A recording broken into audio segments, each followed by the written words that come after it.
students, I hope all of you understand the explanation of the chapter number 5, natural and human-made disaster.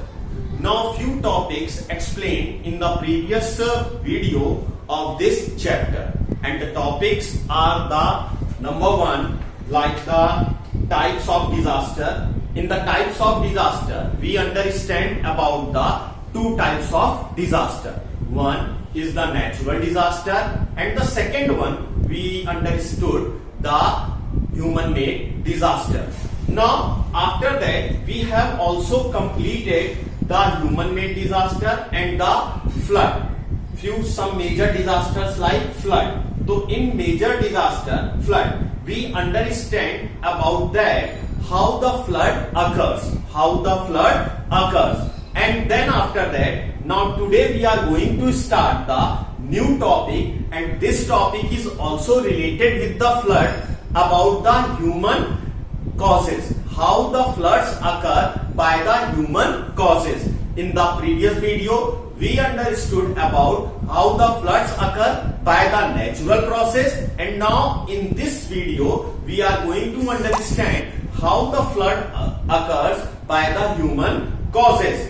So now we are going to understand about how the flood occurs by the human causes. तो students, आपने देखा होगा कि जब किसी human के interference से जब बाढ़ आती है तो वो सारे ह्यूमन के कॉजेस में उनकी गिनती शुरू हो जाती है। जैसे आपने देखा होगा कि कई जगह पे फॉल्टी और इलीगल तरीके से मकानों का बनाना शुरू हो जाता है। जैसे कोई रिवर बह रही है, अब उसके किनारे अगर हम लोगों ने मकान को बना लिया तो जाहिर सी बात है कि वहां जब बारिश के मौसम में पानी बढ़ेगा तो जो मकान होंगे वो क्या होंगे, उन बारिश के पानी में जब नदी का पानी ऊपर आएगा बैंक्स पे तो वो मकान डूबना शुरू हो जाएंगे। उसके बाद नेक्स्ट जो सिस्टम है, जो ड्रेनेज सिस्टम होता है, जैसे अर्बन एरिया हो गया। अर्बन एरिया मीन्स शहरों में, रूरल एरिया मीन्स गांवों में। आपने देखा होगा कि अर्बन एरियाज और रूरल एरियाज में जहां पे ड्रेनेज नहीं होता, जहां पे पानी को निकालने की व्यवस्था नहीं होती है, जहां पे ड्रेनेज सिस्टम अच्छा नहीं होता है, तो क्या होता है, धीरे धीरे जब वहां पर पानी भरना शुरू हो जाता है, एक कलेक्ट होना शुरू हो जाता है एक जगह पे, तो वो भी बाढ़ के या फ्लड के उसमें रूप में कन्वर्ट होना शुरू हो जाता है। लोगों के घर में पानी घुसना शुरू हो जाता है, उनकी प्रॉपर्टी को नुकसान पहुंचाता है, उनकी लाइफ को नुकसान पहुंचाता है, और उनके मतलब डेली बेसिक जो रिक्वायरमेंट्स होते हैं उनको भी वो नुकसान पहुंचाना शुरू कर जाता है। फिर नेक्स्ट जो प्रॉब्लम आ रही है, सबसे बड़ी प्रॉब्लम है, वो है डिफॉरेस्टेशन। डिफॉरेस्टेशन मीन्स लगातार जंगलों की कटाई और पेड़ों की कटाई। अब आप पूछेंगे सर कैसे ये पेड़ कटने की वजह से बाढ़ आती है, तो सबसे ज्यादा जो सॉइल इरोजन का वर्क होता है वो पेड़ के कटने की वजह से होता है, क्योंकि जो बेटा पेड़ होता है उनकी जो जड़ें होती हैं वो सॉइल्स को बाइंड अप किए रहती हैं, सॉइल्स को पकड़े रहती हैं, और वो पानी को और वहां की मिट्टी को बहने नहीं देती हैं। अब अगर आपने देखा होगा जहां पे स्लोप एरिया होता है, जहां जैसे पहाड़ों पे आपने लैंड स्लाइडिंग सुनी होगी, तो होता क्या है, बारिश के मौसम में पहाड़ों से मिट्टी बहुत तेजी से नीचे की तरफ सरक जाती है, जिसको हम लोग लैंड स्लाइडिंग बोलते हैं। What we say, land sliding. तो in this situation if the trees are available on the slope of the hill, तो they just bind up the soil. वो क्या करते हैं, सॉइल को बाइंड अप कर लेते हैं, जिसकी वजह से पानी क्या होता है, पानी जब नीचे फोर्स से आता है तो उसके साथ मिट्टी नहीं बह पाती, क्योंकि क्या होता है, पेड़ों ने उनको बहुत मजबूती से पकड़ रखा होता है, पेड़ों की जड़ों ने, तो इसलिए वहां पे मिट्टी का बहाव कम हो जाता है, जिससे लैंड स्लाइडिंग से हम लोग बच जाते हैं। और जब लैंड स्लाइडिंग नहीं हो पाती है तो उससे लॉस होने का चांसेस बहुत कम हो जाता है। फिर उसके बाद हम लोग नेक्स्ट पॉइंट पे आते हैं। जैसे अगर हम लोग प्लेन्स की बात करें, प्लेन्स पे भी हम लोग फॉरेस्ट को काट रहे हैं, बड़े बड़े जंगलों को साफ कर दे रहे हैं अपने बेनिफिट के लिए, लेकिन उसके हमको बहुत ज्यादा नुकसान भी उठाने पड़ रहे हैं। जैसे मैंने अभी बताया, जब जहां की जमीनों से पेड़ कटते चले जाएंगे तो उनकी सॉइल को ग्रिप करने के लिए, बाइंड करने के लिए जब रूट्स अवेलेबल नहीं होंगे, तो जब भी पानी वहां से आएगा तो वो बहुत तेजी से वहां की मिट्टी को बहा ले जाएगा। नेक्स्ट पॉइंट अब हम लोग देखते हैं, जैसे floods are also caused when the dams are embankment break due to the faulty construction. अब जो नेक्स्ट पॉइंट आ रहा है, जो ह्यूमन की गलती दूसरी मानी जाती है फ्लड के लिए, वो क्या है? उसमें हमने देखा कि आपने देखा होगा बड़े बड़े डैम्स बनाए जाते हैं. Dams are the multipurpose project because in the dam we conserve the water, we produce the electricity, and nowadays the dams are also used as a tourism places because so many people are visit to see the dam, so it is also known as a tourist place. And but the main purpose for the dam to collect the water and produce the hydroelectricity. अब हम देखते हैं बेटा dam जैसे क्या होता है जब फॉल्टी कंस्ट्रक्शन हो जाता है. डैम जब बनाया जा रहा होता है तो उसकी मजबूती से ना बनाया गया, उसमें कहीं कुछ कमी रह गई हो, तो जब बारिश के मौसम में नदियां धीरे धीरे बढ़ना शुरू होती हैं तो डैम में बहुत सारा पानी क्या होता है, बहुत सारा वाटर कलेक्ट होना शुरू हो जाता है. तो जब बहुत सारा वाटर कलेक्ट डैम में होना शुरू हो जाता है तो वहां पर डैम के ऊपर प्रेशर बनता है. तो जब डैम के ऊपर जब प्रेशर बनता है, अगर डैम कमजोर बनाया गया है, उसको मजबूत नहीं किया गया, तो अचानक से क्या होता है, डैम ब्रेक कर जाता है. डैम क्या होता है, ब्रेक कर जाता है. और जब डैम ब्रेक करता है तो पानी बहुत फोर्स से रिवर के साथ आगे बढ़ना शुरू करता है. अब रिवर के पास तो उतनी कैपेसिटी नहीं होती कि एकदम से इतने सारे पानी को अपने अंदर समा सके, तो वो पानी क्या होता है, रिवर के बैंक से इधर उधर की तरफ बहना शुरू होता है. तो जब इधर उधर वो बहना शुरू होता है तो उससे क्या होता है, पानी गांवों में घुसना शुरू हो जाता है, शहरों में घुसना शुरू हो जाता है. और जब पानी गांवों और शहरों में घुसना शुरू हो जाता है तो वहां पे फ्लड जैसे हालात बन जाते हैं. तो that is also known as the human cause. It is also known as a human cause, the dam construction. Now the 3 points that we understand in this part in the human causes. The first cause that we understand about the faulty or illegal construction. Now so many construction you have seen around the rivers. Now people are start to making their buildings, houses and other things along with the river banks. So when the season of rainy season, the river start to overflow on their banks. So then the situation created for the flood. Next point, the deforestation that we understand. Now what is the deforestation? Deforestation means the cutting of trees because the trees help us to bind up the soil. Now the trees help us to bind up the soil or pack the soil. When the force of water start to running on the land, so they just break down the pressure of the water and the floods not occur. So this type of situations are created when we are start to deforestation. Next, the faulty constructions of the dam or embankment. Dam and the embankment. So I have already explained what is the purpose to make the dam and the embankment. The main purpose for the building of dam is to just produce the hydroelectricity and conserve the water. But if when we do the faulty construction of the dam, so what happened? Lots of water collected in the dam, and when the pressure created in the dam, so what's happened? So then the pressure break the dams. If the faulty construction, the pressure breaks the dam and lots of force of water start to running along with the bank of river. And what happened? So now we see the flood and flood occurs. So ये 3 जो main हमारे कारण थे, एक तो illegal जो construction हो रहा है रिवर्स के किनारे, दूसरा क्या हमने समझा, पेड़ों को कटने की वजह से बाढ़ आ रही है, और तीसरा हमने समझा जो डैम्स बन रहे हैं, एम्बार्कमेंट, बांध होते हैं बेटा, नदी के किनारे बनाए जाते हैं. Now we understand about the causes of the flood. तो now the 2 types of causes we understand. Number 1 about the natural causes and the number 2 about the human causes. Now in the next point that we are going to understand, so the point is that the effects. What are the effects of the flood? जैसे अभी हम लोगों ने बच्चों समझा कि जो flood है वो कैसे आती है, तो उसके 2 कारण हम लोगों ने समझे. एक पहला जो कारण था वो था ह्यूमन कॉजेस और दूसरा था नेचुरल कॉजेस.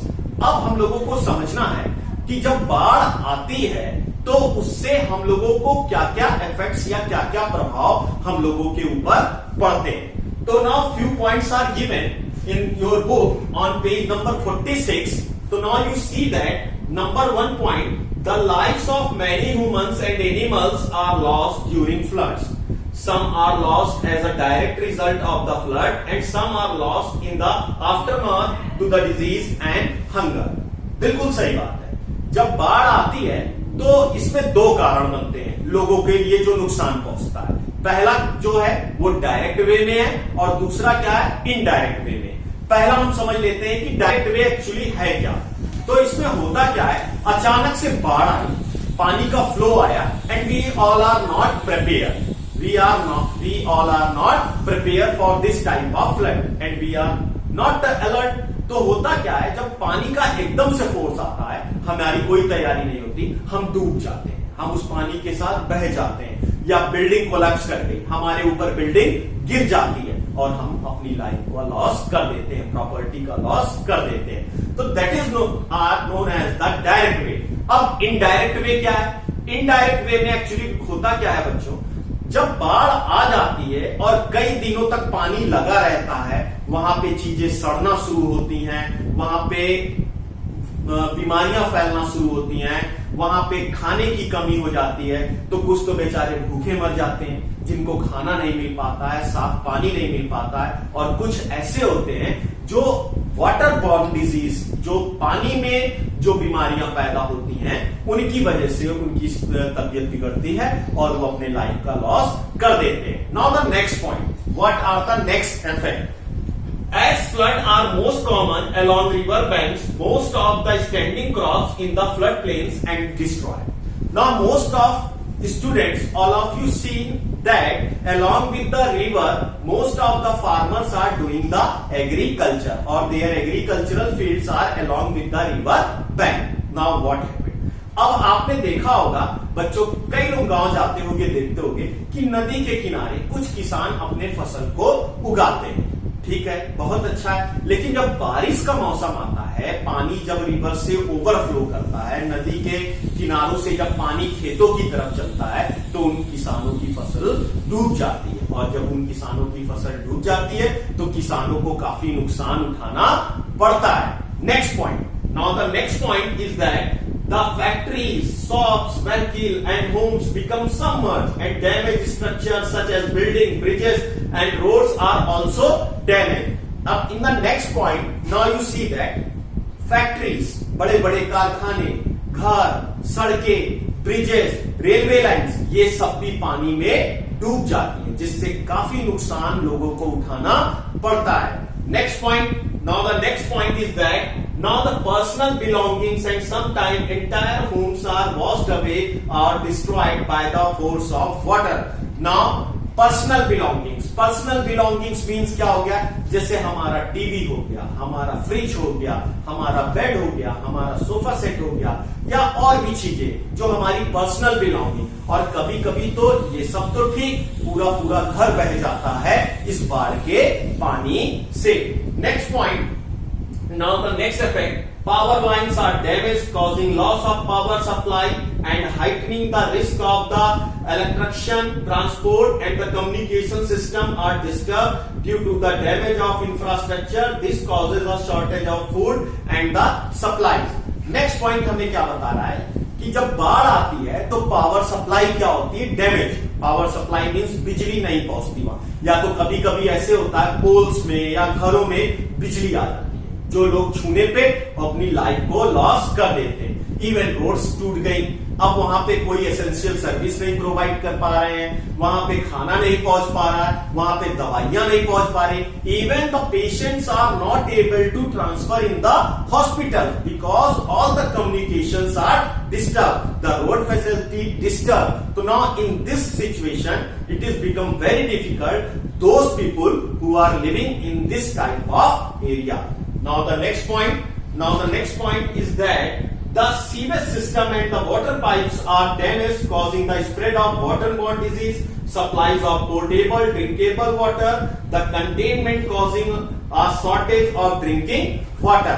अब नेक्स्ट पॉइंट क्या है, ये भी बहुत इंपॉर्टेंट पॉइंट है। कैसे इंपॉर्टेंट हो गया, जो मेन चीज है, जो सेफ ड्रिंकिंग वाटर है, वो हमारे घरों तक पाइपलाइन के थ्रू पहुंच रही है, लेकिन बाढ़ के समय ये डैमेज हो गई, तो पानी भी हमारे घर तक नहीं पहुंच पाता।